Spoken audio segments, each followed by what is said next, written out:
일단은 10년간 설사를 하셨다는 거는 이제 만성 설사의 범주에 들어갑니다. 이제 우리가 이제 장염이나 어떤 식중독이나 이런 거 걸렸을 때 급하게 이제 수양성 설사를 하는 경우가 있지 않습니까? 그런 경우는 이제 2, 3주 안에 좋아지는 게 일반적인데 그거보다 더 지나가서 10년 동안 이렇게 설사를 하신다는 거는 뭔가 지금 이유가 있는 거예요.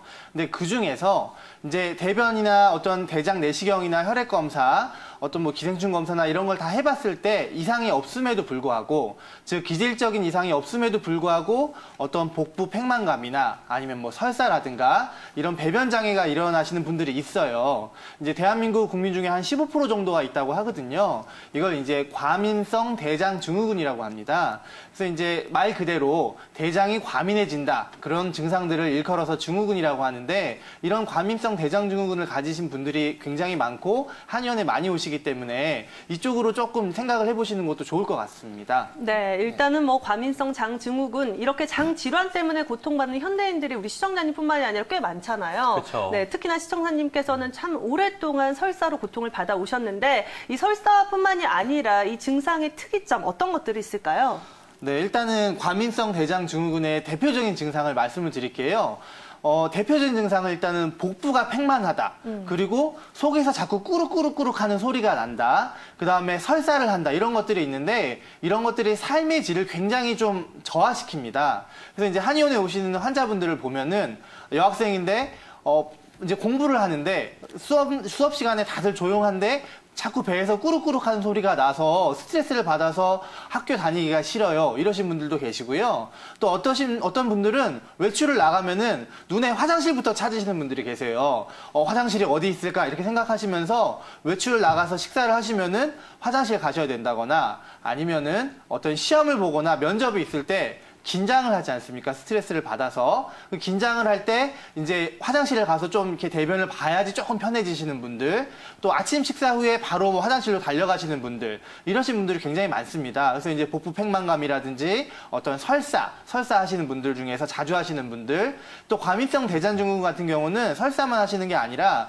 복부가 불편하면서 변비형으로 오시는 경우도 있고요. 그 다음에 설사랑 변비가 교대로 오시는 분들도 계세요.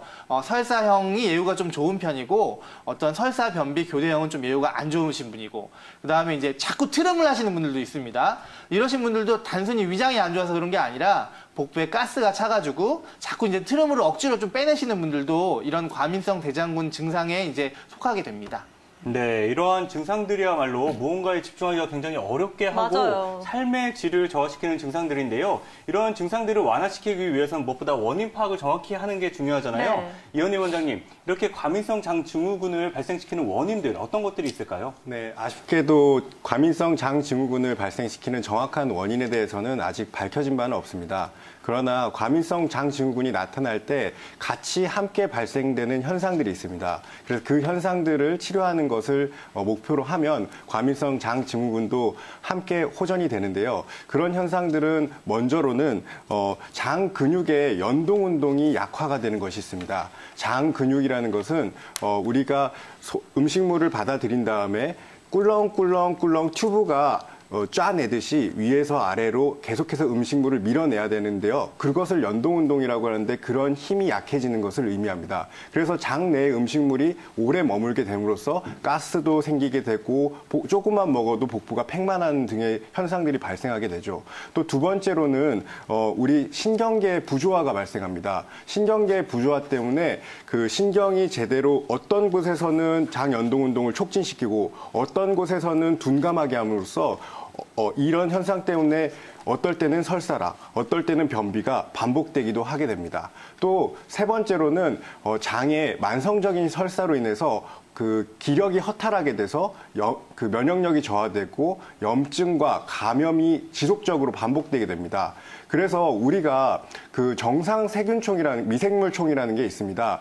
그건 뭐냐면 우리가 비강이라든지 인두라든지 피부라든지 뭐 질, 성기와 같이 우리가 외기와 접촉하게 되는 그 피부 점막에는 세균총이 살아서 그 우리의 피부 표면을 보호해주기도 하고, 또 소화기관 같은 경우에는 그 비타민 합성이라든지 음식물 분해에 도움을 주기도 합니다. 근데 이 정상적으로 받아들여야 될 미생물들이 면역성이 저하되면 이것을 우리를 공격하는 적으로 받아들이고 공격을 해서 염증을 촉발하게 되는데요. 이런 것을 기회성 감염이라고 합니다. 그래서 기회성 감염으로 인해서 계속 변을 볼 때 점액질이 섞여 나오는 변을 본다든지 감염 증상을 지속적으로 보이기도 하는데요. 이런 것을 연관되는 원인으로 보고 치료의 목적으로 삼기도 합니다. 네, 장 기능을 활성화시키고 또 장내 환경 관리를 잘해야 될 것 같은데요. 앞서서 최효재 원장님도 언급을 해주셨지만 많은 환자분들이 관련 증상으로 한의원을 찾는다고 말씀을 해주셨잖아요. 그렇죠. 이현희 원장님도 평소에 많이 보시잖아요. 네. 주로 어떤 분들이 많이 찾아오시나요? 네, 이 통계적으로도 유의성이 있는 것인데요. 네. 주로 50세 이하의 젊은 분들이 많이 오시고요. 남성보다는 여성들에게 호발하는 경향이 있습니다. 그 추정컨대 아마 스트레스에 조금 더 취약한, 그리고 열심히 무언가를 해야만 되는, 열심히 일을 해야만 되는 상황에 놓인 사람들에게 오히려 더 잘 호발하게 됩니다. 아까 최효재 원장님이 말씀하신 것처럼 수험생들한테도 정말 많이 호발하게 되죠. 네, 또 가족력도 있는 것으로 생각됩니다. 네. 그 다음에 또 중요한 것은 우리가 불안이나 우울 같은 정신적인 증상을 가지신 분들에게도 같이 병발되는 경우가 참 많습니다. 그렇다면 스트레스나 심리적인 요인이 조금 더 크다는 거죠? 네, 매우 큽니다. 네. 또 과민성 장 증후군을 악화시키는 요인에 대해서도 네. 좀 체크를 해보면 좋을 것 같은데요. 이런 증상을 악화시키는 요인들 어떤 것들이 있을까요? 일단 아까 말씀드린 거에 이어서 말씀드리자면 역시 스트레스가 있죠. 스트레스를 풀기 위해서 스트레스를 받지 마라라고 하는 것은 조금 뭐랄까 무책임한 얘기가 될 수도 있는데요. 스트레스 환경을 피할 수 있으면 피하시고 풀기 위해서 능동적인 방법을 찾아보시는 것도 좋습니다. 예를 들어서 운동이라든지 종교를 가진다든지 취미를 가진다든지 다른 방향으로 해소할 수 있으면 해소시킬 수 있는 방향을 찾으시는 게 중요하고요. 또 우리가 먹는 음식도 굉장히 조심해야 됩니다. 고춧가루라든지 맵고 짠 것들, 아주 자극적인 음식은 당연히 피해야 되고요. 두 번째로는 고농도의 단백질 같은 경우에도 소화를 시키기에 조금 버거운 증상이 있고 가스를 만들어내기 때문에 불편감을 야기합니다. 또 세 번째로는 탄산 같은 경우에도 장 내에서 장 점막을 지속적으로 자극하기 때문에 피하시는 게 좋습니다. 그리고 여성들의 경우에는 호르몬의 변화가 있는 시기, 예컨대 생리 시기, 이때는 또 그 과민성 장 증후군이 더 심해지는 그런 증상이 발현됩니다. 네, 스트레스뿐만이 아니라 우리가 먹는 음식들 그리고 호르몬의 변화까지 어느 하나 놓쳐서는 안 될 것 같은데요. 자, 그렇다면 과민성 장 증후군 도대체 어떻게 치료를 해야 할지 저희가 알아봐야 되잖아요. 이현희 원장님, 구체적으로 한방 치료 방법 어떤 것들이 있을까요? 네, 아까 말씀드렸던 같이 병발하는 현상들을 치료하는 것을 목적으로 하는데요. 일단 장 내에 염증이라든지 감염이라든지 면역력 저하를 다뤄야 되기 때문에 장 내를 잘 달랠 수 있는 한약재, 산약이라든지 백출이라든지 이런 약재들을 가미하고, 두 번째로는 스트레스를 또 풀어낼 수 있는 산조인이라든지 향부자라든지 이런 약재들을 또 배합하고, 또 세 번째로는 이렇게 장을 달래고 그 다음에 스트레스를 푸는 것뿐만 아니라 면역력을 증강시켜야지 좋은 상태를 계속 유지하기 때문에 환자분의 면역력을 증강시킬 수 있는 약재를 잘 구성해서 약물 치료를 꾸준히 받으시는 것도 중요하고요. 또 장의 운동성을 회복하기 위해서는 온열요법이 참 좋습니다. 그래서 복부에 있는 여러 가지 혈자리에다가 뜸을 뜨는 것도 굉장히 좋고요. 또 경락에서 기운을 조절하기 위해서 대표적인 혈자리로 곡지라든지 삼리라든지 또 다른 혈자리들도 있는데, 그런 자리들에게 경혈에 침을 정확히 자입함으로써 환자분의 경락과 그 다음에 장부의 기운을 조절하는 것도 굉장히 주요한 치료법이 됩니다. 네, 구체적으로 조금 전에 혈자리를 언급을 해주셨는데요. 어디 위치에 좀 해당되는 건가요? 예. 곡지 같은 경우에는요, 팔을 이렇게 접었을 때 이 횡문, 주름선이 하나 생깁니다. 주름선의 끝부분에 위치하는 가장 높은 부분이 곡지혈이라고 합니다. 이 부분은 설사에도 좋고요. 그 다음에 요통에도 사용되기도 하고요.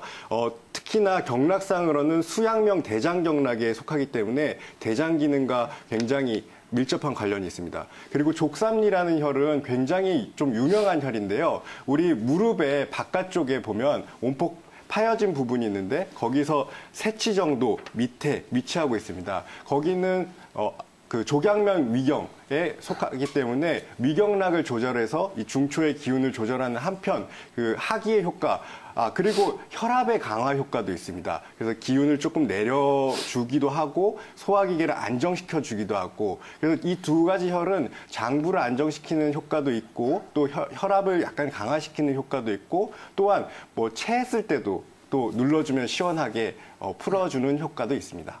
네, 이렇게 족삼리혈과 곡지혈 자리가 장 질환에 좋다고 하니까요. 이런 점도 기억하시면 좋을 것 같은데요. 최원정 원장님, 또 이 밖에 다른 혈자리도 있을 것 같은데요. 어떤 혈자리가 장 질환에 좀 영향을 미치고 예방을 하는데 도움을 줄 수 있을까요? 예. 이제 경혈자리는 알려진 게 이제 365개가 넘습니다. 그래서 이제 이현일 원장님이 알려주신 혈자리가 굉장히 좋은 혈자리고요. 그 다음에 이제 제가 말씀드린 혈자리는 약간 진단도 되고 치료도 되고 좀 확인해 볼 수 있는 혈자리거든요. 그래서 첫 번째는 이제 중완이라는 혈자리를 알려드릴게요. 중완이라는 혈자리는 우리 이제 명치랑 배꼽에서 딱 중간에 있는 혈자리가 중완이라는 혈자리예요. 이 중완이라는 혈자리는 이제 한의학적으로는 이제 위경의 모혈, 위장의 기운이 모이는 곳 이렇게 표현을 하고 있습니다. 그래서 이제 환자분들 아니면 시청자분들도 누워서 이게 눌러보시면은 여러 가지 반응이 나오는데요. 여기가 눌러보면 굉장히 딱딱하고 아프신 분들이 있어요. 그런 경우는 이제 위장 근육이 좀 긴장되어 있는 경우도 있고 한의학에서는 이제 식적이라고 합니다.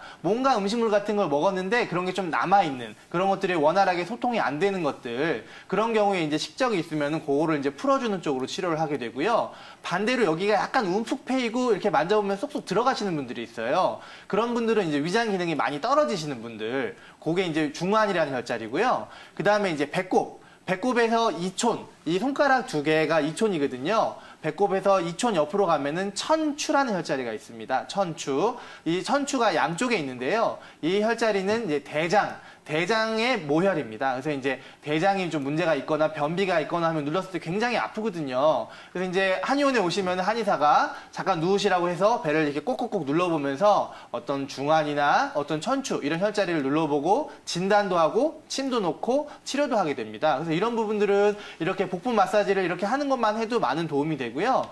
마지막으로 이제 합곡이라는 혈자리가 있습니다. 대장경의 원혈인데요. 이 손 모양을 보시면은 요게 이제 호구라는 이 손 모양인데 이렇게 접쳤을 때 툭 튀어나오는 자리가 있어요. 그래서 이제 여기를 꾹 눌러보면 굉장히 아픈 자리가 있습니다. 특히나 소화가 잘 안 되거나 좀 대장이나 위나 장에 문제가 있을 때 눌러보면 굉장히 아프거든요. 그래서 이런 데를 이제 꾹꾹꾹 눌러주는 것도 이제 굉장히 도움이 되는 혈자리라고 하겠습니다. 네, 네. 그렇다면 이렇게 한방 치료를 받을 때 꼭 기억해야 될 점은 어떤 것들이 있을까요, 원장님? 네, 이제 한방 치료를 이제 과민성 대장증후군 때문에 받으신다 하면은 첫 번째로 해야 될 게 요인을 좀 배제를 해야 돼요. 설사를 하는데 이 설사를 왜 하는지를 확인을 해봐야 되거든요. 그래서 이제 여러 가지 검사를 받고 오셨으면 상관이 없는데 안 받으셨으면은 뭐 내시경을 통해서 이제 만성 설사인 경우에 이제 염증성 장질환인 경우가 있습니다. 어떤 궤양성 대장염이라든가 크론시병 이렇게 대장 점막에 염증이 생기거나 궤양이 생겨서 만성으로 설사하시는 분들이 있고요. 뭐 식중독이나 바이러스 때문에 급성으로 장염으로 설사하시는 분들을 제외하고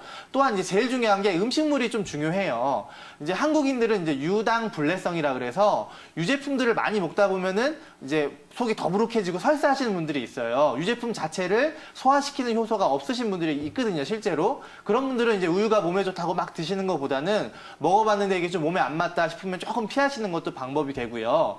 그 다음에 우리 뭐 음주 많이 하면 그 다음날 설사하시는 분들이 있습니다. 그래서 이제 알코올 많이 드시는 분들, 그 다음에 커피 많이 드시는 분들, 이러신 분들은 음식물 자체를 좀 조절을 하면서 너무 기름진 거, 매운 거, 밀가루, 인스턴트 이런 걸 좀 피하셔야 되고요.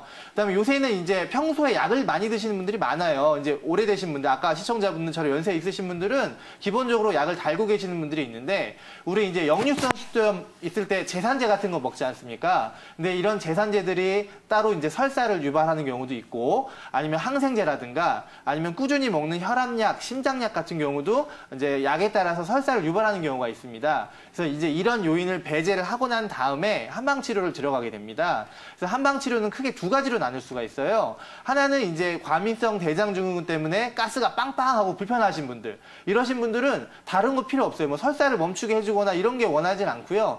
일단 당장에 불편한 거, 가스를 빼는 걸 목적으로 하시는 분들이 있어요. 그러신 분들은 그런 걸 치료하는 약들이 있거든요. 한약 중에서. 그래서 이제 그런 거 치료하는 약을 쓰고, 그다음에 침 중에서 우리 체했을 때, 꽉 막혔을 때 침 놓으면 좀 시원해지는 느낌이 있지 않습니까? 마찬가지로 침을 놔서 좀 가스를 빼고 배출시키는 치료를 한다거나, 아니면 두 번째로는 한의학에서는 보약이라는 개념이 있습니다. 그래서 이제 위나 장 기능이 떨어졌을 때 그런 기능을 올려주면은 저절로 설사가 먹거나 장 운동이 원활해지는 치료가 있기 때문에 그런 쪽으로 치료 목적을 잡고 이제 치료를 하는 경우도 있습니다. 네, 정말